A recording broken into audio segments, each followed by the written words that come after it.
everybody else does it. Texas, like everybody else, that's why they're losing to Texas A&M in a 7 overtime game because they can't get an elite QB.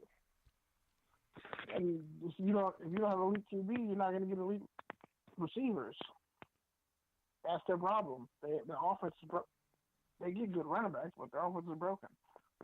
They get good linemen, but yeah. Hey, shout out to DeMarco Murray for he's considering He might be the Arizona running back coach. Yeah, do you think he should take that job or what? Wildcats. I would take it. Why not? He'd be perfect. They got J.J. Taylor, that great running back. Do they have big running backs there? Nah, he's fast and small. That's what I'm saying. He had like almost 2,000 yards. He had almost 2,000 yards rushing last year. No, but I'm just saying because DeMarco Murray's a different type of style. No, he ran out of. He was in the Oklahoma offense. Exactly, So he's a big, tall, fast, do, physical runner. Yeah, but he can catch. He can do everything, and they have running backs who can do a little bit of everything. And Khalil Tate is coming back this senior year, so there you go. Strong arm, elite athleticism, and what's his face? Kevin Sumlin's making him a better passer. So that's perfect. DeMarco Murray becomes their, like, NFL players becoming head position coaches ain't bad. Like, Antonio Pierce did a great job recruiting and then put up an Instagram, respect my decision, I'm going on vacation. That was hilarious. Herm Edwards killing it in recruiting, really turning Arizona State around. So, yeah, egg on my face. I thought that was going to be a bad hire. But clearly he's turning into an NFL program, which is good. His vision is coming together, and he has a great recruiter in Antonio Pierce, who was Long Beach Poly's head coach. And a Paramount High graduate. Shout out to my pops. And his son plays safety for Boise State, DeAndre Pierce. That's cool. Boise State got a pretty decent class, too. Hey, Kenny, though.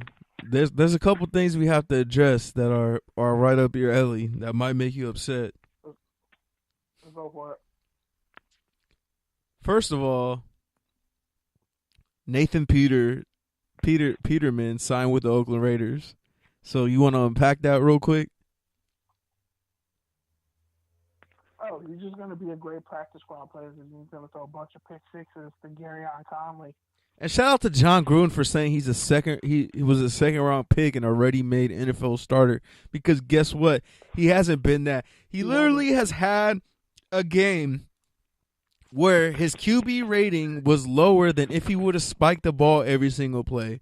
Not to mention he's had games where he's literally throwing more pick sixes than touchdowns. And he's had games where he's literally come in and thrown 3 and 4 consecutive interceptions. He's not an NFL QB. And honestly, he was trash in college. That's why he moved around a bunch of places. Tennessee. He was at a couple different colleges. And honestly, I'm not mad at E.J. Manuel for being snubbed. Honestly. Because the last time we saw E.J. in Oakland, he was not bad. He played pretty good against Denver. Yeah, he did. And like I said, black QBs don't get second chances. They get position changes. Just like black coaches. They don't even get second. They barely get first chances, especially in college. And when they do get a second chance, it's usually a trash job like Denny Green and the Cardinals, or Hugh Jackson with the Browns, or Art Shell 2.0. Or your Ray Horton never get a job, period. All right, man. Or you go down to college. You an assistant. This next thing. Shout out to Miami. One last thing. Shout out to the University of Miami for totally tanking and recruiting. They're just terrible. One of their QBs just transferred.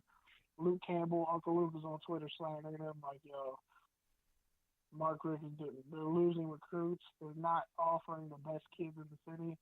He's like, man, I brought them Amari Cooper, Devontae Freeman, a bunch of cats, and they didn't want none of them. And he had another kid that he was promoting too at that time. Yeah. They honestly need to get they need to get their alumni from the 2000s on the trail. or on the coaching staff or That's something. the thing. They tried that with what's his name? Leslie Frazier, not Leslie Frazier. I forget the black dude's name, but it was a black guy. I think it might have been Leslie Frazier, but actually no, it was Randy Shannon. Alumni played on national championship teams, had their graduation rate the highest it's ever been, and they fired him because the success wasn't there on the field. But yeah, man, one thing I know that might make you happy or you might agree with. What's fuck? I always forget his name. Cam Jordan with the Saints. Oh yeah, that clip made me laugh, a good hearty laugh. He pretty much Pro Bowl rosters came out. He pretty much got into a little bit of an exchange with the beat reporter when he was asked about the Pro Bowler. Pretty much said Big Ben should not be a Pro Bowler. KB. He's in top 5 this decade. Yeah, and then he went on and said he's not top 5, and they went back and forth pretty much saying, how could you say that when he has 2 Super Bowls, all these stats? I take Eli over Big Ben, and I would too. But honestly, are you really taking Phillip Rivers over Big Ben? Yes. I'm not. Put Phillip Rivers on that. What has Phillip Rivers won except for that game where he should have won versus the Steelers with Sean Merriman and Sean Phillips and all them old-ass roided-up dudes? I think you're forgetting the Patriots game where Marlon McGree got a pick and then got a strip from behind. Isn't that the game I'm talking about? Isn't that the team I'm talking about? No, that was the Steelers. The one I'm talking about was the Patriots game, the AFC title game, and LT was just distraught on the sideline. Oh, I was talking about the one where they were the 2 seed and got bounced in the divisional playoffs. Nah. Oh, which year? Obviously, Big Ben forces the ball to guys, and now he's forcing the ball to Juju and getting away from Antonio Brown. So I mean, Big Ben has had a great career, but he came into the league protected.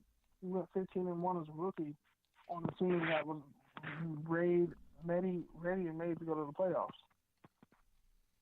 All right, man. You can't even credit him for that first Super Bowl. The second one, yeah, you can give him credit for.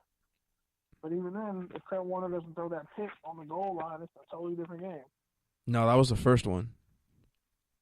No, that was the second one. The Cardinals. No, the second one was Green Bay. Super Bowl. No, that's the third one. Oh, yeah, you're right. They lost that one. My bad. They got beat badly. I was working that day. I was watching it and laughing. I was like, go, Charles Woodson, get your ring. But, yeah. No, okay, so. When you think about it, Eli beat Tom Brady on the biggest stage twice. But Eli is trash right now, and that's tarnishing his reputation. Honestly, he should just retire. And the whole line is trash. He's not much better. Okay, but I still got to shoot a bell. It's not like he had a system set up in Pittsburgh where they only got like 5 head coaches. Let's see Eli Manning, Blake Bortles, and Nathan Peterman go through all those QB Pro Bowl drills.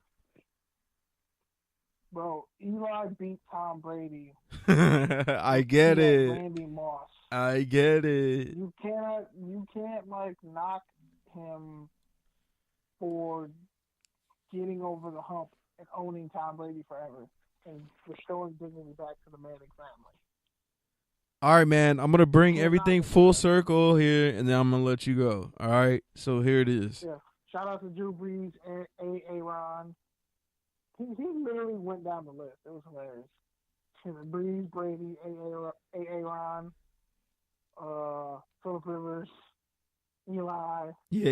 You already talked about it. I'm trying to move on. Are you ready? Hilarious. Yeah. Okay. So, since you are from Oakland, but you live in LA, and now you're back in Oakland, what do you think of Oakland native, current Ram, Marcus Peters, basically sunning a fan during the game on the sideline? I loved it. That's who he is.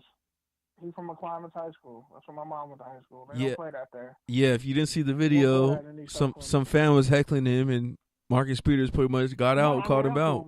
Until security got him. Yep. But yeah, man, I was like, yeah. I get it, but it's not really great for his image, which is already unfairly tarnished. I'm gonna stop you right there. I'm from East Oakland. Do you think I care what people think of me? You do, but not really. A little bit, to an extent. But do you think I care what a hater thinks of me? Think about our sundial days and how I used to. Here we go. The fact that you keep bringing this up is evidence and to counter your claim. But I digress. No. I don't even want to get into that. Next, I'm saying, dog, he's from Oakland. What do you expect? I haven't seen Marshawn Lynch do that.